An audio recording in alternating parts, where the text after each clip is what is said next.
कोशिश करेंगे जी जी जी जी अजय, तो पहले मैं आपको बताना चाहूंगा कि जो भौतिक वातावरण है वो श्रद्धा भक्तों को प्रभाव प्रदान करता है, लेकिन आकर्षण जो है निश्चित होती है उस जगह की होती है। होने से पहले एक बार रूबरू होने का मौका मिलेगा यहाँ की स्थानीय जनता को, और न केवल रूबरू होने का मौका मिलेगा बल्कि प्रधानमंत्री खुद आज कई ऐसी परियोजनाएं अयोध्या के विकास के लिए सौंपेंगे जो भविष्य की एक बुनियाद, एक मजबूत बुनियाद बनाता हुआ नजर आएगा। राजेश, क्या आप मेरे साथ हैं?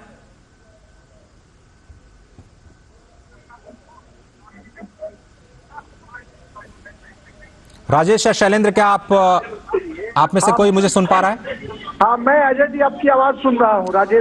राजेश जी, बहुत धन्यवाद आपका। एक बार फिर से इस यात्रा को हम आपके साथ आगे बढ़ाते हैं। आशुतोष जी भी हमारे साथ बने हुए हैं इस वक्त। जो बल्कि बोगियों के बीच में कोई गैप नहीं है जिससे ठीक है राजेश जी, जो है वो नहीं लगता। जैसे ही रेलवे स्टेशन पर प्रधानमंत्री पहुंचेंगे और लोकार्पण करेंगे, हम और भी आपसे बात करेंगे अमृत ट्रेन की खूबियों के बारे में और कैसे ये एक नए मील का पत्थर साबित हो सकता है भारतीय रेलवेज के लिए। लेकिन इस वक्त जो आप तस्वीरें देख रहे हैं, बहुत ही अद्भुत, अलौकिक, आधुनिक अयोध्या की जो संस्कृतियों का मिलन नहीं करेगी, बल्कि जो मुसाफिर हैं उनके पॉकेट का भी ख्याल रखेगी कि बहुत कम पैसे में मुसाफिर जो है, जो वंदे भारत में अफोर्ड नहीं कर सकते हैं लोग, भारतीय रेल ने उनके लिए एक दूसरा मिनी वंदे भारत जो है वो ट्रेन तैयार कर दिया है। और इसमें जो सीट है, जो तमाम तरह की सुविधाएं हैं, वो बहुत कुछ जो है वो बहुत उम्दा ट्रेनों से मैच करती हैं। राजधानी या वंदे भारत ट्रेनों के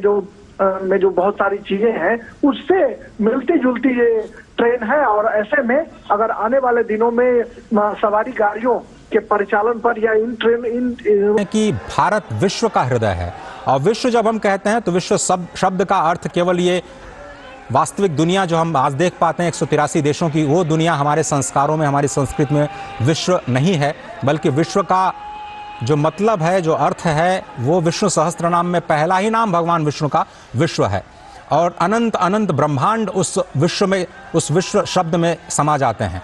और जब हम कहते हैं कि भारत विश्व गुरु है, तो जो लोग ये समझते हैं नहीं है या फिर इस शब्द का अर्थ नहीं समझते हैं, वो इस बात को समझते नहीं है कि भारत भा यानी ज्ञान की धरती है, और भारत की धरती से ही विश्व गुरु बनने का सपना साकार हो सकता है, हो रहा है और होगा, इसमें कोई शक नहीं है। क्योंकि अनंत अनंत ब्रह्मांड की गति और मति को हमारे ही शास्त्रों और जो संस्कारों हैं उससे समझने की, भगवान राम के स्वयं जीवन से समझने की जो प्रेरणा मिलती है वो स्पष्ट तौर पर दिखाई देती है। मुझे लगता है कि ये काफिला धीरे धीरे उस स्थान तक पहुंच चुका है जिसे अब अयोध्या धाम रेलवे स्टेशन के बिल्कुल करीब समझा जा सकता है। संवाददाता राजेश राज बता रहे थे कि आप रेलवे स्टेशन के परकोटे पर, यानी उस शिखर पर पहुंच करके बहुत सारे मंदिरों के शिखर का भी दर्शन कर सकते हैं। वहां पे फूड प्लाजा में व्यंजनों का आनंद ले सकते हैं, प्रतीक्षालय में जाकर के आराम कर सकते हैं, और वहां से बिल्कुल पैदल यात्रा करते हुए श्री हनुमानगढ़ी के दर्शन के लिए जा सकते हैं, भगवान श्री राम के दर्शन के लिए जा सकते हैं। तो जिस तरह से मैं बता रहा था कि भगवान, ये जो भारत है पूरे विश्व का हृदय है, उसी तरह से ये अयोध्या कहा जाता है वैकुंठ का हृदय है। और स्वयं जो स्वयंभू मनु हैं, उन्होंने भगवान से प्रार्थना करके वैकुंठ से पहले अयोध्या को लेकर के आए। लेकिन जब अयोध्या यहाँ पहुँची तो इस धरा में, इस धरती में उतनी सामर्थ्य नहीं थी कि इस नगरी को अपने ऊपर स्थापित कर पाए। भगवान शंकर की नगरी काशी जिस तरह से उनके त्रिशूल पे बसी है, तो भगवान विष्णु को अपने चक्र को पहले भेजना पड़ा इस अद्भुत अलौकिक नगरी को स्थान देने के लिए। भगवान सुदर्शन चक्र सबसे पहले यहाँ आए, और जैसा कि मैं आपको बता रहा था कि 12 योजन लंबी यानी 144 किलोमीटर लंबी, 36 किलोमीटर चौड़ी अयोध्या की धरती को भगवान सुदर्शन चक्र ने अपने ऊपर स्थापित किया। और आज भी माना जाता है कि ये मत्स्याकार जो अयोध्या की परिसीमा है, गुप्तार घाट से लेकर के आज जो नया घाट जिसकी हम बात करते हैं, ये तो बहुत छोटी सीमा है।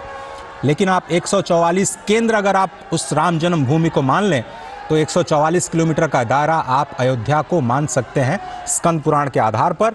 और उसी अयोध्या को पुनर्विकसित करने का, विकास के साथ साथ विरासत को संभालने का ये प्रण जो हमने विकसित भारत को बनाने के साथ में लिया है कि हमें अपनी विरासत का सम्मान करना है, उसका संरक्षण करना है। उसके निर्माण के लिए ये प्रयास लगातार निरंतर जारी है और आज का दिन बेहद अहम।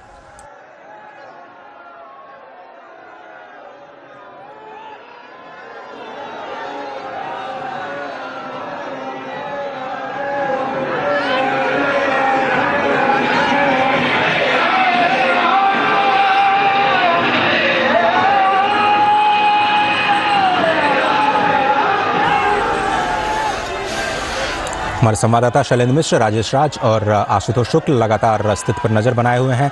इस भव्य और दिव्य यात्रा के गवाह ये तीनों ही संवाददाता इस वक्त अयोध्या की धरती